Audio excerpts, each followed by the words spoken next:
Burning questions for wide receivers and take a look at your top 10.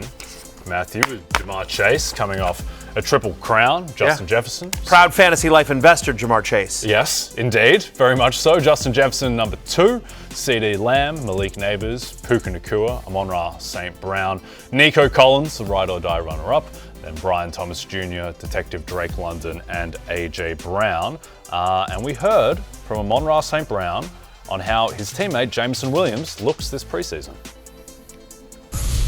JMO just keeps getting better. I feel like I get the JMO question every year. You guys don't let it go. So this is my 4th year now answering, how's JMO doing? And it's going to be the same answer every year. He's doing great. He's gotten better every year in this league. And, I mean, you guys know who JMO is now. So, yeah, JMO is JMO. He's fast. You guys know that. He's going to make plays. And we're happy to have him on our team. He's a beast. Okay, Matthew. Now that you're our Detroit Lions insider, given you a close relationship with Jared Goff, how do you think a larger role for Jameson Williams would affect the sun god, Amon-Ra St. Brown? I don't think it affects it in any way that would matter to us. And by that I mean you're still drafting Amon-Ra St. Brown as one of the top 6 or 7 wide receivers off the board this year. I'm at wide receiver 6. I'm as a top 12 player overall. I can't imagine our first round that he doesn't get drafted in towards the end of the first round. I mean, maybe top of the second, but for our purposes, I don't think it affects that much because Jameson Williams is not a volume guy. He's never going to be a volume guy. Does he get a few more targets? Okay, but he's somebody he's a home run threat. They're going to make big plays. Maybe they try to manufacture a few more touches, but they have such different roles in the offense. And there's such a connection between Jared Goff and Amon-Ra St. Brown. There's no scenario in which if Amon-Ra St. Brown is healthy, that he is not the focal point of this passing game. Yes, Laporte will be involved. Yes, Jameson Williams may get a few more targets per game, but it's still going to be Amon-Ra St. Brown, who is one of only 2 wide receivers in the NFL with at least 100 receptions each of the past 3 seasons. It's literally him and CD Lamb, my guy Eights, I call him Eights. But literally Eights and Amon-Ra St. Brown are the only 2 guys with 100 receptions each of the last 3 years. I don't see that changing in year 4. Well, there's enough volume for everybody. Jared Goff, the last 3 seasons, averages 577 passing attempts per season. And out of those 3 years, last year was the lowest, only 539 passing attempts. But here's the thing, he threw for his highest yards, over 4,600 yards. And with all that being said, Jameson Williams, because Amon-Ra St. Brown is correct. He gets better every year, Jameson Williams does. The numbers show that. And even in Jameson Williams' best season last year, goes over 1,000 yards. What does Amon-Ra St. Brown do? He has a career high in receiving touchdowns with 12. So I think that's what's shocking. When you think about Amon-Ra St. Brown's size and he's a slot guy, he was second in the NFL in red zone targets last year. Yep. He had 31 red zone targets. Jared Goff trusts him when they get in close. Yes, it is. Yes, sir. Yep. Yeah. Lawrence, a year and a half ago, the 2 best wide receivers in football, statistically at least, were Tirico and AJ Brown, who was on his way to being, he was looking like a top 3 candidate for Offensive Player of the Year.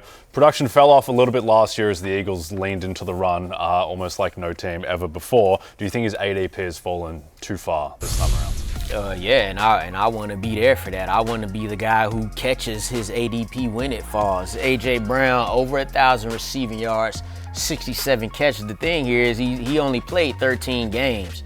That's the biggest thing here. So when you can go for over 1,000 yards in 13 games and your quarterback is 22nd in the NFL in passing attempts, mind you, you got another receiver over there who's wide receiver 17 in fantasy points per game in Devontae Smith, and you still get these numbers, A.J. Brown's ADP has fallen too far. He's still one of the best wide receivers in the game, and I'm gonna enjoy getting him a little later. One of the best wide receivers in the game, one of the most well-read wide receivers in the game as well. Yeah, sure. We appreciate A.J. always doing the research as well. Again, I sort of talked about this with Saquon Barkley. The Eagles were so incredibly run-heavy, right? Last year they were 23rd in pass attempts per. Last year they were last in the NFL in pass attempts per game. They were 32nd. They attempted 26 passes attempts per game, last in the NFL. So the previous 2 years they were 21st, 23rd. So again, this is what I'm saying. Last year was such an outlier, and and Saquon was breaking up these crazy long runs. If they go back to being just a bottom third team in terms of pass attempts, as opposed to like last in the NFL in pass attempts, which I think is completely reasonable to say. Like maybe they're somewhere in the the 20 to 22 range in terms of pass attempts per game. Yeah. AJ Brown, because he's such an alpha, because he is so talented, he gets right back up there. I agree with you. I think he's a value this season for sure. 34% target share. AJ Brown, I think you're like, really, we're a year removed from him being one of the elite guys in the NFL. So I do think people are just putting too much into last year's stats. Yeah, guy who's got the talent, Matthew, to break into the elite as well as Garrett Wilson, even if we haven't quite seen him put it all together, though that may not be his fault entirely. What do you think the scope is for him to have a career best season with former OSU teammate Justin Fields? Garrett Wilson, yeah, I mean, I think a decent amount, right? Like, so when you're looking at fantasy success, or potential fantasy success, it's very simple. Talent and opportunity. No one's going to question Garrett Wilson's talent. Like, he was a highly drafted wide receiver, out of Ohio State. Everyone, like, this guy's a superstar. He's proven that every single year he's been in the NFL. And then you talk about, target competition, right? He's got, literally the other he's competing with Josh Reynolds, Alan Lazard, rookie Mason Taylor, the tight end. I mean, like, right they got. It is the Garrett Wilson show.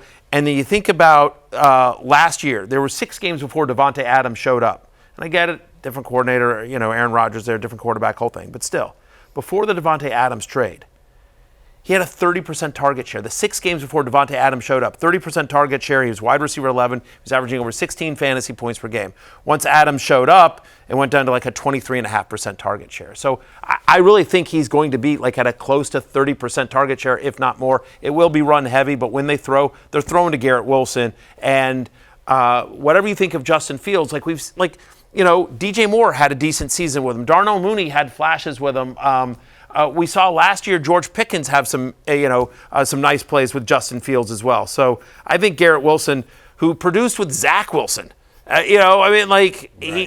he produced with Aaron Rodgers last year. Wilson on Wilson production. I don't know. I'm a big fan of Garrett Wilson. 2023, DJ Moore was the 9th best wide receiver in fantasy with Justin Fields as his quarterback. He can support a wide receiver 1. And that's where I think Garrett Wilson can finish around this year in fantasy. And when you think about it, you mentioned Zach Wilson. Garrett Wilson has been a guy so far in his career that's 1,000 yards, 1,100 yards. So when we talk about his career best season, yes, he could have that. He definitely could have it here with Justin Fields. We're talking about Garrett Wilson, a guy whose most yards he's had in the season is 1,104. I don't think that's going to be hard to beat, even in a run-oriented offense, when you're the main target by far. He saw 154 targets last year, but the year before that was 168. That's his career high. I expect that number to be closer to that 168 this season. Yep. Lawrence, Hey, it's Matthew Berry from NBCSports.com and RotoWorld.com, and I want to thank you so much for watching whatever it is you just watched, or if nothing else, being too lazy to click out of the autoplay after this video started, after whatever it is you actually wanted to watch finished.